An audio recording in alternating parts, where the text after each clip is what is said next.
LED. LED technology gets more and more important, has many, many advantages, of course. And also Ari started to think about fixtures with LEDs. I think it's now around 10 years ago that Ari started to make some first tests with LEDs. And there are many reasons for this, but as with every new technology, there's also some kind of hype. Yeah? It's hype, the technology, and there are some, I like to call them buzzwords around the market. Yeah? LEDs, they produce no heat, and they last like forever, will replace everything. Also, there's something on the downside, which is like people feel unsure about LEDs because of these strange colors that they produce. And somehow what you see here is a little bit true, but not as clear as it is said here. And also these part, the strange colors, that is, yes, it's very, very important to care for the colors, but LEDs don't always have to have strange colors. Yeah. It's possible to get an LED unit with also a good color rendering. Let's first start with one slide, I forgot about that. I like this slide very much.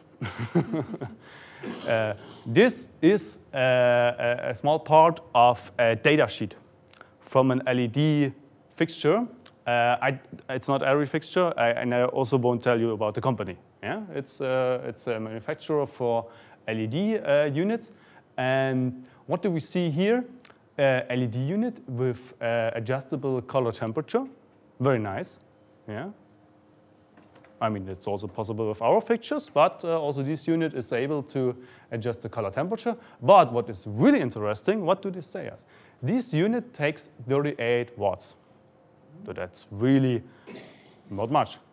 38 watts, you could power it with a battery. Yep.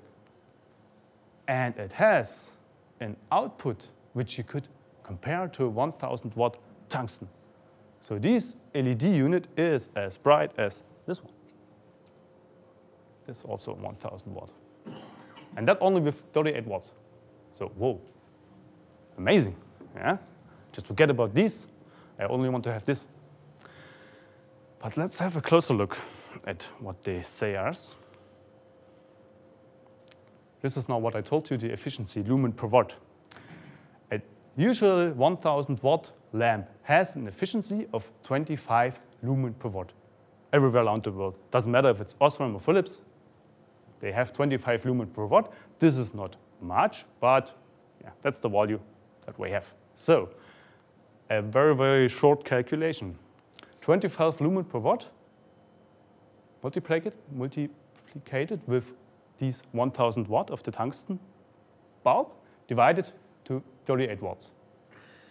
Would mean that this LED fixture that they are offering here has an efficiency of over 650 lumen per watt. Who knows the efficiency of HMI? Roundabout? As we know that HMI is around 4 times brighter than tungsten, you could calculate, it's 90 to 95. Yeah? HMI has an efficiency of 90 to 95 lumen per watt, and it's one of the most efficient technologies that we have at the moment. But it's nothing compared to this. 685 lumen per watt. But you might feel that there's something wrong with this. And of course it's wrong. Especially, there's also, it's like a theoretical maximum for efficiency.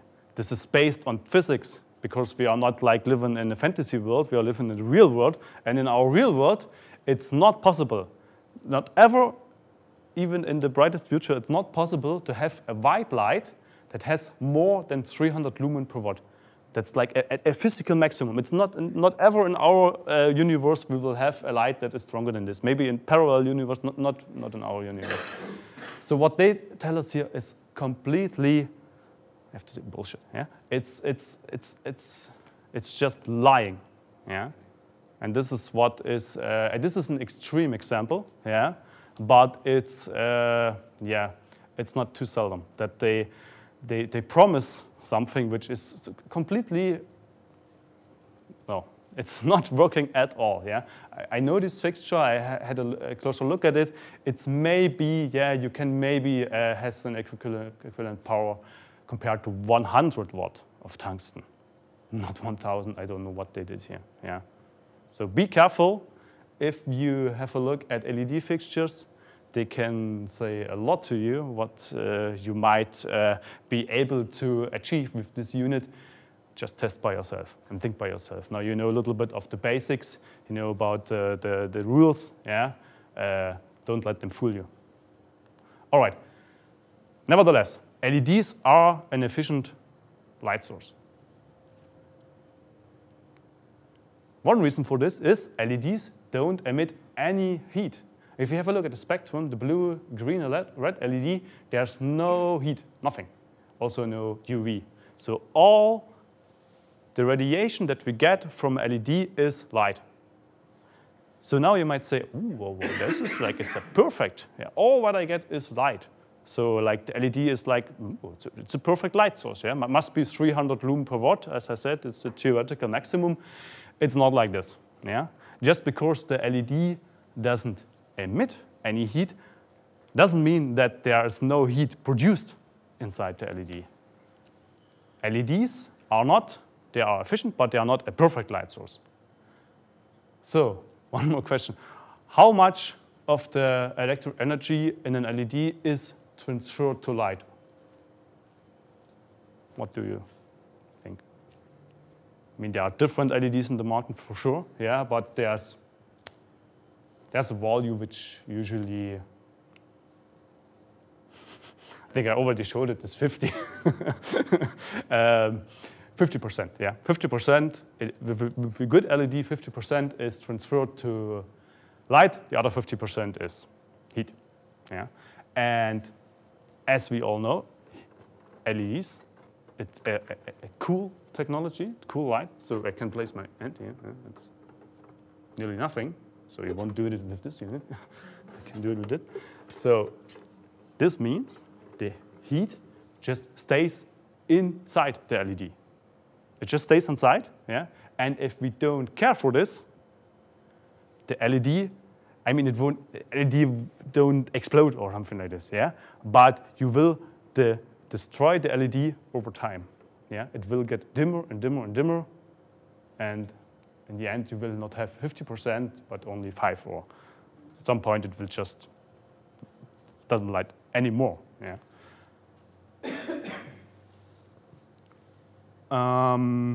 So very important. Just let's see here. Very, very important to care for the heat management in an LED fixture. If you have a closer look at our fixtures from ARRI, you will recognize all of them have a noticeable heat sink. Like here, low Karster LED panel. And if I just switch it on and now we wait for, let's say, 15 minutes, we will also recognize that here it gets warm. Yeah? The heatsink is important. Also, these units, the L units, they have a heatsink and they also use a fan. You have to care that you cool down the LEDs. If you don't care for this, the unit will lose intensity very quickly. Sometimes I see fixtures, LED fixtures, which are quite powerful, and they only have a kind of plastic casting. I don't see anything which is like a heatsink. And this couldn't work. Yeah? It will work maybe for some weeks or months, but these LEDs will get too hot. Oh, sorry. This is just my notice that I have to hurry up. Got 15 minutes left, so let's hurry up. Okay, very, very important to care for the heat management with any fixture. Yeah. And often, if you have a high power unit, you have to use a fan. There's no way to get around this. Let's talk a little bit about white LEDs, because now we have only had seen spectrums of red, green, and blue. White LEDs are nothing more than blue LEDs Here's the blue spectrum. And then there's a phosphor, a certain phosphor on this blue LED chip. And this phosphor converts a part of this blue light to yellow light. If we use less phosphor, we have a daylight white LED. If we use more phosphor, we also get warm white LEDs. Every white LED on the market, every fixture that you see works like this. There's no other way. Yeah? We have to use a blue LED, and then we have a phosphor. And there's one problem with these phosphor technology, because it's not a digital technology. I cannot say I use 5 bits of phosphor to get this daylight white LED. It's like chemistry. So they have to put a little bit of phosphor here, and sometimes also these phosphors differ a little bit.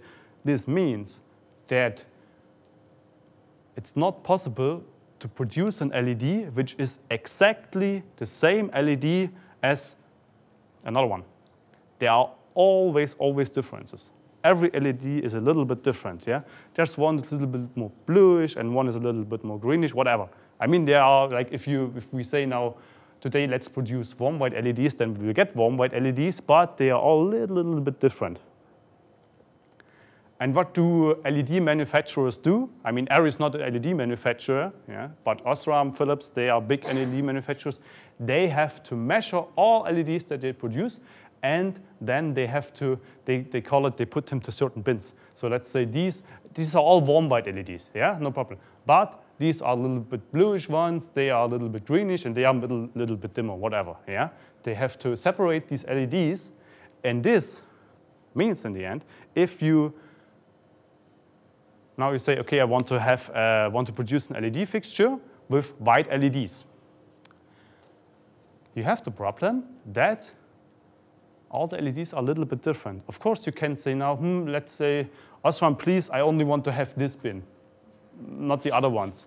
But this is usually not so easy, and it's very expensive, so nobody does this really. You have to buy more than one bin, because of course this company Osram also, they want to sell all the bins. And that's not like if everybody goes to Osram and say, oh, I want only these LEDs which are exactly the same color temperature than tungsten, then they won't sell the other bins. So you have to buy more bins, and you have to use these LEDs. And this means that if you go to the company and buy like 100 LED fixtures, they are not all the same. There are always slight differences between these fixtures, and this, of course, could result in some problems in your lighting design. So if we sum it up, LED, very, very efficient, also very, very long lifetime. If you care for the heat management, very, very important. Yeah. But we also have some problems. All these problems that we have here are manageable. There are ways to just get rid of these color differences, of these binning problems I just showed you, and you can also have a good color quality. I just want to show you one slide because this is also more for the afternoon presentation. Oh no, I just missed the slide. But I can tell you, like these units, we don't have a binning problem with these units because we mix LED light. This is it's a little bit high technology inside, but this assures that you don't have any color differences. So you could buy like 100 of these units, and they all will have the same color. Yeah? How this works exactly, I can show you in the afternoon. Okay. Last part of the presentation, fixture types. Like I told you, 4 main types of fixtures for the movie and television industry, and one very, very well-known technology are open phase unit like this. Sorry. Now I switch it off. Open phase unit like the Arri light. Open phase means these units, they don't have a lens. Yeah? It's, the lamp is inside a reflector, and this reflector cares for the light distribution. And like these units, they are also focusable. That's a dimmer. And so you can also adjust the light beam, yeah, at a certain amount. So open phase units are often also sold in kits like these, 3 open phase units, quite lightweight, so they are nice units for using in kits. Completely different technology, Fresnel units, like these. Same technology inside, also tungsten, but completely different optical system. Also focusable, and as you see, it has a much wider range of focus, much better. And another advantage, you can use the barn doors really nice. So you can control the light beam much better than with these units. So these are more precise tools.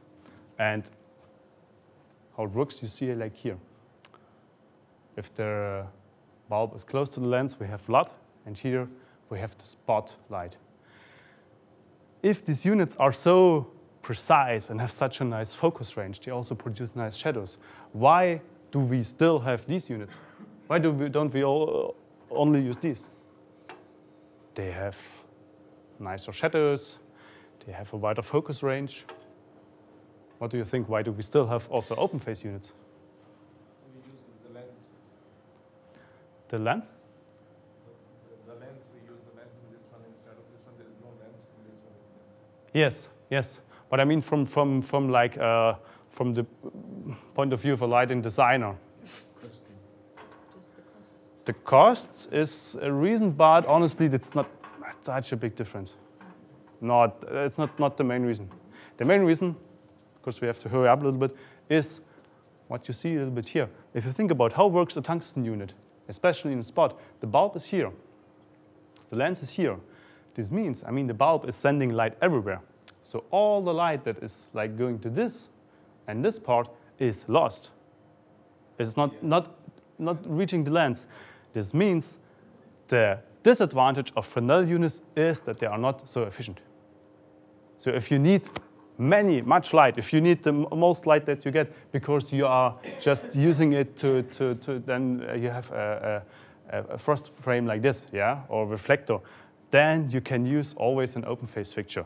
If you need the highest amount of light, open phase. If you want to work precise, you want to use boundaries, you want to have nice shadows, Fresnel unit. So there's a reason for both of these. And every lighting truck around the world will have both. They will have open phase units and they will have tungsten Fresnel units on their shelves. I will just skip this.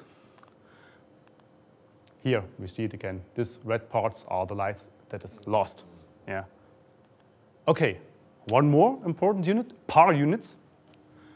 The only real power unit that we have here is this one. It's 400 watt HMI, the Airy Lux, also now in the market for, I think maybe 15 years. And it's called a power because of these parabolic reflectors. And the lamp is just here, and the reflector produces nearly parallel light beams. As we see here, it's a very, very strong beam of light that we get from this unit, but it's not really nice. It's like colored rings. Usually you don't use it like this. You have always a set of lenses, like here. A small bag with lenses. Of course, the bigger units have a lens case, and you use these type of lenses. There are different types of lenses. Just let me grab one.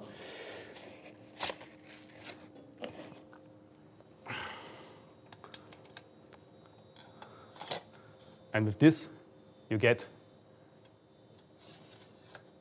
a more useful beam of light. As you see now, we have like a a linear light now, a stripe of light. So there are also lenses which can, they are like asymmetric lenses, these type of lenses here, for example. And so this is a quite flexible system. With this different lenses, you can have different shapes of the light beam. And this is an advantage of the power unit. This advantage is that you always have to carry these lenses with you. And this is why nowadays, many people, or gaffers around the world, I switch it off, they like to use these units. They don't look much different to the power units, but they work without lenses. They have a very special designed reflector, and this reflector gives you the possibility to focus and to get a nice focus range for this unit, and this without using any lenses. So that's an advantage, yeah?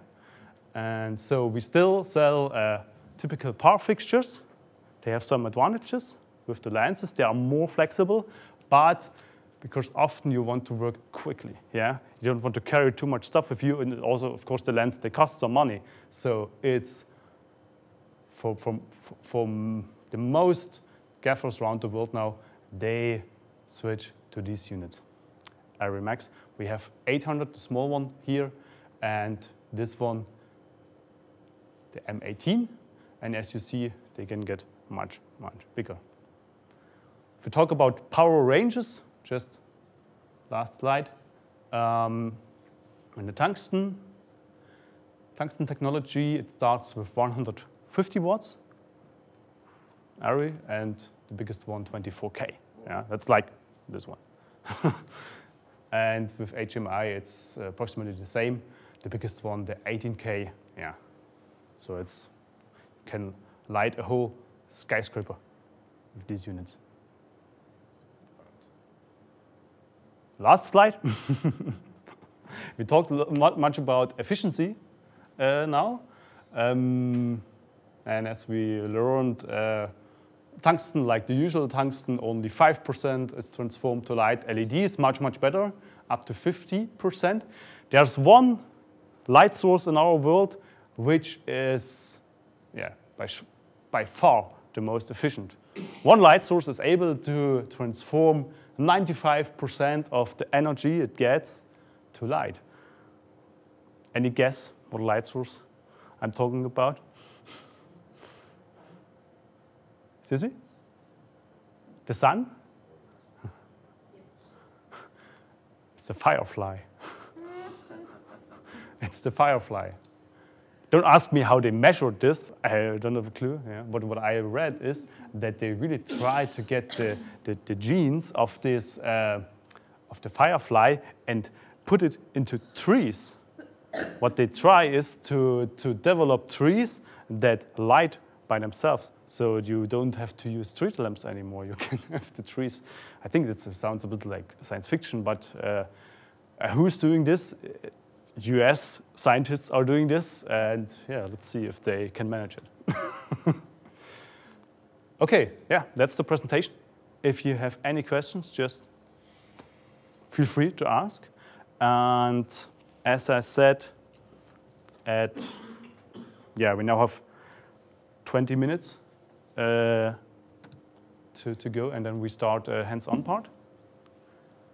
And you are invited to join. And still, also, of course, during the hands-on part, you can still, if you have any questions, also to the presentation, there's also a good chance to ask. Thank you.